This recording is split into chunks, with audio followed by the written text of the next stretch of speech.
반갑습니다. 11월 15일 월요일 부산지인 오늘의 묵상입니다. 오늘 함께 나누실 말씀은 사사기 7장 1절부터 14절까지의 말씀입니다. 여룻바알이라 하는 기드온과 그를 따르는 모든 백성이 일찍 일어나 하롯셈 곁에 진을 쳤고 미디안의 진영은 그들의 북쪽이요 모레산 앞 골짜기에 있었더라. 여호와께서 기드온에게 이르시되 너를 따르는 백성이 너무 많은즉 내가 그들의 손에 미디안 사람을 넘겨주지 아니하리니 이는 이스라엘이 나를 거슬러 스스로 자랑하기를 내 손이 나를 구원하였다 할까 함이니라. 이제 너는 백성의 귀에 외쳐 이르기를 누구든지 두려워 떠는 자는 길라산을 떠나 돌아가라 하라 하시니 이에 돌아간 백성이 22,000명이요 남은 자가 10,000명이었더라. 여호와께서도 기드온에게 이르시되 백성이 아직도 많으니 그들을 인도하여 물가로 내려가라. 거기서 내가 너를 위하여 그들을 시험하리라.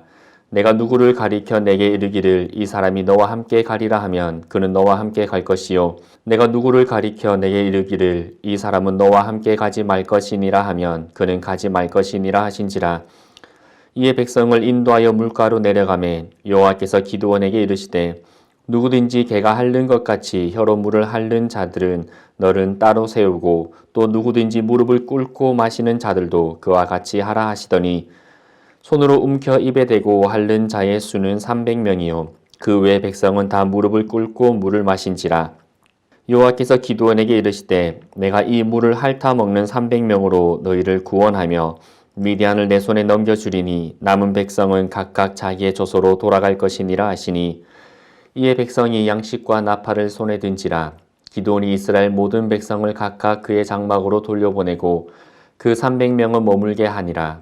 미디안 진영은 그 아래 골짜기 가운데에 있었더라. 그 밤에 여호와께서 기드온에게 이르시되 일어나 진영으로 내려가라. 내가 그것을 내 손에 넘겨 주었으니라. 만일 내가 내려가기를 두려워하거든 내 부하 부라와 함께 그 진영으로 내려가서 그들이 하는 말을 들으라. 그 후에 내 손이 강하여져서 그 진영으로 내려가리라 하시니 기드온이 이에 그의 부하 부라와 함께 군대가 있는 진영 근처로 내려간즉 미디안과 아말렉과 동방의 모든 사람들이 골짜기에 누웠는데 메뚜기의 많은 수와 같고 그들의 낙타의 수가 많아 해변의 모래가 많음 같은지라. 기드온이 그곳에 이른즉 어떤 사람이 그의 친구에게 꿈을 말하여 이르기를 보라 내가 한 꿈을 꾸었는데 꿈에 보리떡 한 덩어리가 미디안 진영으로 굴러 들어와 한 장막에 이르러 그것을 쳐서 무너뜨려 위쪽으로 엎으니 그 장막이 쓰러지더라. 그의 친구가 대답하여 이르되 이는 다른 것이 아니라 이스라엘 사람 요아스의 아들 기드온의 칼이라. 하나님이 미디안과 그 모든 진영을 그의 손에 넘겨주셨느니라 하더라. 아멘. 오늘 말씀은 우리가 너무나 잘 알고 있고 읽을 때마다 참 재미있게 읽는 내용입니다. 바로 하나님께서 기드온과 300명이라는 적은 용사를 통해 수십만 명의 대군을 이기게 하시는 승리의 내용입니다. 이야기는 힘과 숫자가 모든 것의 기준이 되는 세상에서 다른 기준, 하나님의 기준으로 세상을 이기게 하셨던 것입니다. 말씀을 시작하며 함께 생각해 보기 원하는 질문은 우리는 무엇으로 세상을 살아가고 있는가입니다. 그리고 무엇으로 내가 세상을 잘 살아가고 있다라고 판단하게 되는가입니다. 현대는 물질 만능주의입니다. 그래서 힘과 숫자가 모든 것을 대변하고 있습니다. 교회도 회집과 재정이 성공의 기준이 되어가고 있습니다. 그래서 우리도 성도 수가 많고 재정이 풍성하면 무의식 중에 저 교회는 좋은 교회겠구나 라고 생각하게 됩니다. 사람에 대한 가치나 평가도 같은 기준으로 우리는 평가하며 살아가고 있습니다. 하지만 문제는 힘과 숫자의 기준으로 판단하는 우리의 생각이 우리의 믿음과 신앙에 대해서도 같이 적용하게 된다라는 것입니다. 믿음과 신앙이 물질 만능주의 시대에 힘과 숫자의 논리로 변질할 때 우리는 믿음의 본질에서 벗어나게 됩니다. 우리는 어떻습니까? 우리는 무엇을 가지고 우리의 삶이 행복해지기를 바라고 있습니까? 우리는 언제 내가 행복하고 잘 살고 있다라고 판단하게 됩니까? 우리는 지금 나의 삶을 통해 무엇이 드러나기를 소망하며 살고 있습니까? 믿음으로 산다는 것은 무엇일까요? 오늘 말씀을 통해 믿음으로 영적인 삶을 살아가는 사람이 보여야 할 세 가지의 모습을 우리가 한번 살펴보기 원합니다. 첫째로, 믿음으로 영적인 삶을 살아가는 사람의 삶에는 오직 하나님만이 드러나야 합니다. 2절 말씀입니다. 여호와께서 기드온에게 이르시되 너를 따르는 백성이 너무 많은즉 내가 그들의 손에 미디안 사람을 넘겨주지 아니하리니 이는 이스라엘이 나를 거슬러 스스로 자랑하기를 내 손이 나를 구원하였다 할까 함이니라. 아멘. 당시 이스라엘을 괴롭히던 미디안 그리고 또 그와 함께한 아말렉과 동방의 민족들이 이스라엘과 전쟁하기 위해 올라옵니다. 성경은 그 수가 메뚜기 떼만큼 많았다라고 말해줍니다. 여러분도 잘 알고 계시듯이 근동 지역의 메뚜기 떼라고 하는 것은 하늘을 까맣게 뒤덮을 만큼의 숫자이고 그 메뚜기 떼가 지나가는 곳은 풀 한 포기가 살아남지 못할 만큼 많은 수의 어마어마한 양의 메뚜기의 떼를 가리킵니다. 성경은 또한 그 수를 해변의 모래만큼 많았다라고 표현합니다. 그런데 하나님께서는 하롯셈에서 기드온과 함께 전쟁하기 위해 모인 32,000명의 사람들의 숫자가 많다라고 이야기를 하십니다. 그리고 그 가운데서 두려워하는 자들을 다시 돌려보내라 하십니다. 이유는 그 전쟁을 하나님의 승리로 확증하기에 32,000명이 너무 많았다라는 것이었습니다. 하지만 수적으로 보면 결코 많은 숫자가 아니었습니다. 메뚜기 떼만큼 많은 숫자 앞에서 32,000명이라는 숫자는 많지 않았다라는 것입니다. 그리고 또한 숫자뿐 아니라 힘으로라도 비교되지 않는 상황이었습니다. 하지만 하나님께서는 그들을 돌려보내셨습니다. 하나님께는 미디안과 그 군사의 숫자는 의미가 없으셨습니다. 하나님께서는 말씀으로 세상을 창조하신 분이시기에 한마디의 말씀만 하시면 세상을 끝내실 수 있는 분이십니다. 하나님의 본체이신 예수님께서는 하나님의 전지전능하심을 너무나 잘 알고 계셨기에 겟세마네 동산에서 기도하실 때 십자가 앞에서 하나님께 예수님은 이렇게 기도합니다. 아빠 아버지여, 아버지께는 모든 것이 가능하오니 이 잔을 내게서 옮기시옵소서. 그러나 나의 원대로 마시옵고 아버지의 원대로 하옵소서. 아멘. 예수님은 자신이 십자가를 지는 방법 외에도 하나님께서 이를 이루실 수 있는 충분한 방법과 능력이 있는 분이라는 것을 알고 계셨습니다. 그래서 그토록 힘들고 어려운 그리고 고통스러운 십자가의 길 앞에서 그렇게 기도하셨던 것입니다. 그리고 또 하나님의 마음을 아시기에 하나님의 뜻대로 이 모든 것이 이루어지기를 기도하셨던 것입니다. 즉, 예수님의 십자가의 길을 통해 하나님의 뜻이 그분의 영광만이 드러나기를 원하셨다라는 것입니다. 그러니 미디안과의 전쟁에서 하나님께는 단순히 승리가 중요한 것이 아니었습니다. 왜냐하면 모든 것을 당연히 승리하실 수 있는 분이 바로 하나님이셨기 때문입니다. 하나님께서는 승리 이후에 기드온과 이스라엘 백성들의 믿음의 태도를 중요시하셨습니다. 성공 이후에 겪게 될 그들의 자만 그리고 자신들이 할 수 있다라는 착각이 그들로 하여금 하나님을 향한 믿음에서 벗어나게 할 수 있다라는 것을 아셨기에 하나님께서는 그 착각에서 벗어나게 하시기 위해서 그들의 기준, 세상의 기준이 아니라 하나님의 기준으로 그 전쟁을 승리하고자 하셨던 것입니다.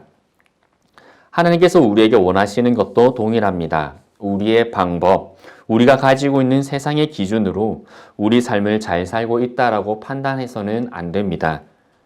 우리의 삶을 통해 세상과 같은 방법이 드러나서도 안 됩니다. 이렇게 하니 돈을 잘 벌게 되었고 자녀를 어떻게 교육하니 대학과 직장을 잘 가게 되었고 어떻게 노력했더니 사업이 성공하였더라 라는 등의 모습들이 드러나서는 안 된다라는 것입니다.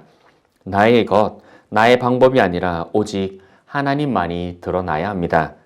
또한 그런 우리의 삶을 보는 사람들이 우리의 모습, 우리의 방법이 아니라 오직 하나님의 모습만을 볼 수 있게 되고 우리의 삶을 통해 하나님만이 드러나고 기억되기를 바랍니다.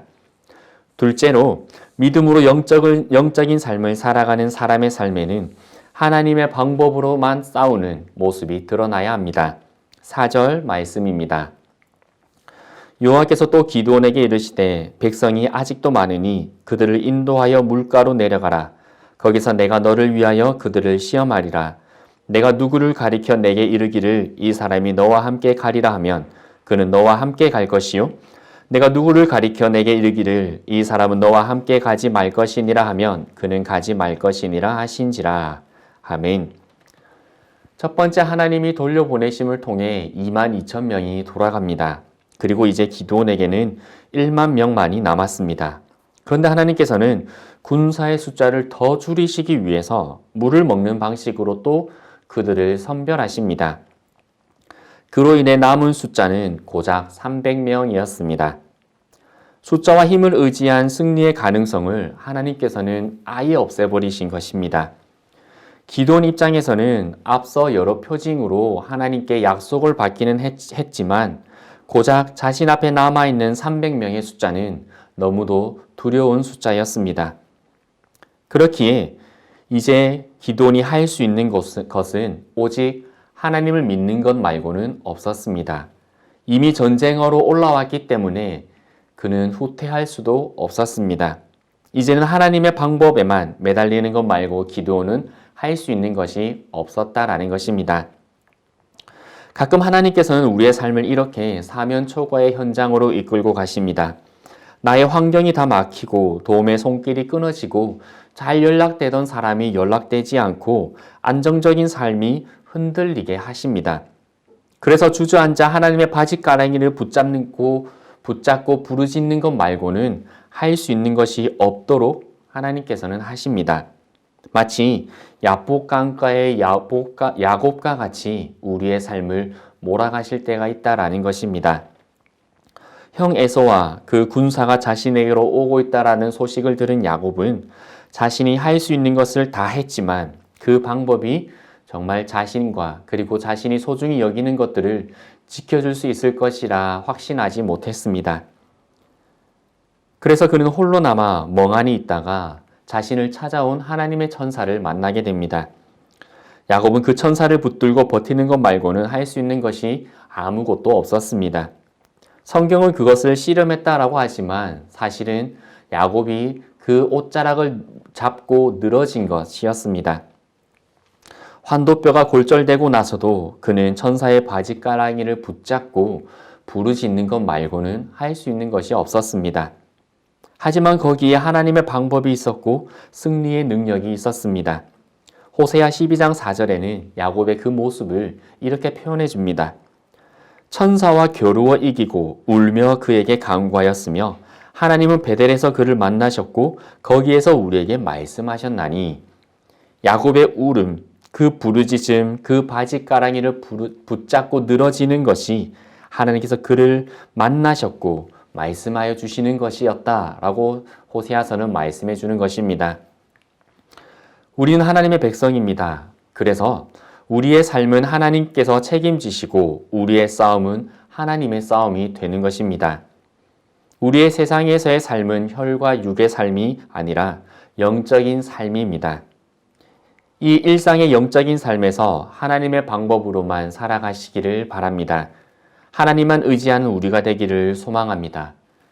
그래서 내가 어쩌다 우연히 한번 승리하는 인생이 아니라 하나님께서 계획하신 완벽한 승리가 우리의 삶에서 이루어지기를 소망합니다. 셋째로 우리는 믿음의 큰 용사가 되기를 기도해야 합니다. 11절 말씀입니다. 그들이 하는 말을 들으라. 그 후에 내 손이 강하여져서 그 진영으로 내려가리라 하시니 기드온이 이에 그의 부하 불화와 함께 군대가 있는 진영 근처로 내려간즉 이제 곧 전쟁이 시작될 것입니다. 힘과 숫자의 논리로는 말도 안 되는 전쟁이었고 불보듯 뻔하게 기드온과 300여 명이 몰살당하게 될 전쟁이었습니다. 그런데 하나님께서는 밤에 기드온에게 찾아오셔서 적진으로 내려가라 라고 하십니다. 그리고 그곳에서 믿음이 강하여져서 전쟁을 할 수 있게 될 것이다 라고 말씀해 주셨습니다. 하나님의 말씀대로 미디안 진영으로 갔던 기드온은 오늘 우리의 14절의 말씀과 같이 자신에 대해 적군이 하는 말을 듣습니다. 하나님의 일하실 것과 또한 자신이 이룰 승리에 대해 하나님께서는 적군의 heb을 통해 기드온에게 듣게 하셨던 것입니다. 이렇게 하나님께서는 기드온을 믿음의 큰 용사가 될 수 있도록 해주셨습니다. 상황은 변하지 않았지만 하지만 기드온이 변했습니다. 힘과 숫자는 그대로였습니다. 하지만 기드온은 더 이상 작은 자가 아니라 큰 용사가 되어 담대함을 가졌습니다. 하나님께서 그를 성장시키셨습니다.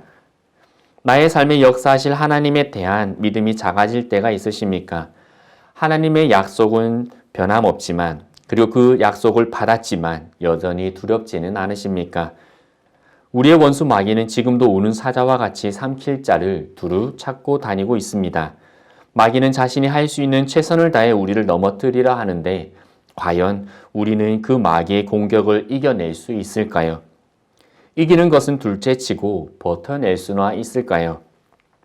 그렇게 우리는 믿음의 큰 용사가 되기 위해 기도해야 합니다.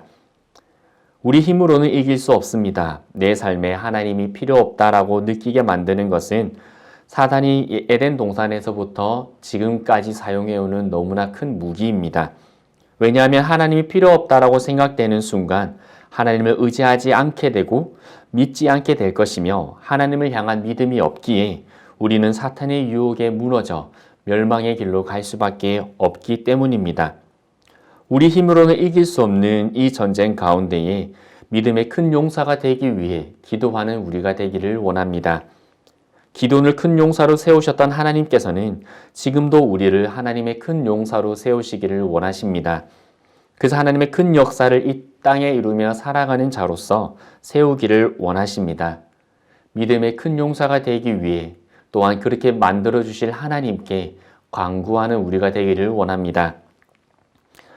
영적 전쟁의 승리는 숫자와 힘에 있지 않습니다. 필요한 것은 이해할 수 없는 명령에도 믿음으로 순종하는 것이고 또한 묘수를 짜내고 계산기를 두드리는 시간에 하나님께 기도하고 하나님의 도우심을 구하며 인도하심을 소망하는 것입니다. 또한 하나님께서 기뻐하실 만한 큰 용사로 변화되어져 가는 것, 우리가 이것을 잊지 않고 오늘 하루 큰 용사가 되어 믿음으로 승리를 쟁취하는 우리 모든 부산진교회 성도님들 되시기를 주님의 이름으로 소망합니다. 함께 기도드리겠습니다. 살아계시고 지금도 우리들의 삶을 인도하시며 붙들어 가시는 하나님 아버지, 우리가 하나님을 믿는 자로서 하나님 저희들 삶에 보여야 될 세 가지의 모습을 살펴보았습니다. 오직 저희들의 삶에 하나님만이 드러나기를 소망합니다. 저희들의 인생이 하나님의 방법으로만 싸우며 살아갈 수 있기를 소망합니다. 또한 우리가 믿음의 큰 용사가 되기를 소망합니다. 이를 통하여 우리 가운데에 하나님의 영광이 드러나고 하나님의 승리를 맛보는 우리의 삶이 될 수 있도록 하나님 역사하여 주옵시고 성령님 오늘 하루 우리의 인생 걸음들을 인도하여 주옵소서. 예수 그리스도 이름으로 기도드리옵나이다. 아멘.